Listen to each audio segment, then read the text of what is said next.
সাবধান হও তোমার শেষ আমলের ব্যাপারে।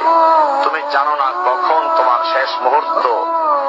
তুমি কি প্রস্তুত মৃত্যুর জন্য? তুমি কি প্রস্তুত কবরের সওয়াল জবাবের জন্য? তুমি কি প্রস্তুত ভয়াবহ কিয়ামতের জন্য, হাসরের ময়দানের জন্য, হিসাব নিকাশের জন্য, আল্লাহকে জবাব দেওয়ার জন্য, মিজানের জন্য? তুমি কি প্রস্তুত চুলের চাইতে সূক্ষ্ম, তরবারির চাইতে ধারালো পুলসিরাতকে পাড়ি দেওয়ার জন্য? ভয়ঙ্কর তুমি জাহান্নামের ভয়ঙ্কর আযাব থেকে আত্মরক্ষার জন্য কাজ করছো তো?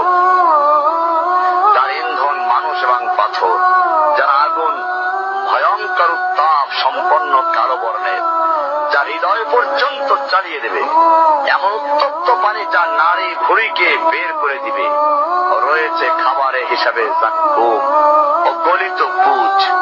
জাহান্নাম অসম্ভব গভীর ভয়াল জায়গা, কঠোর হৃদয় ফেরেশতারা নিযুক্ত, যেখানে শাস্তির মাত্রা বৃদ্ধির জন্য শরীরকে অনেক বড় করে দেওয়া হবে। চামড়াগুলো জ্বলে যাবে, বের হতে চাইবে, বের হতে পারবে না। মৃত্যুকে ডাকবে, মৃত্যু আসবে না। ভয়ঙ্কর শাস্তি যা অনন্তকাল ব্যাপী চলতে থাকবে।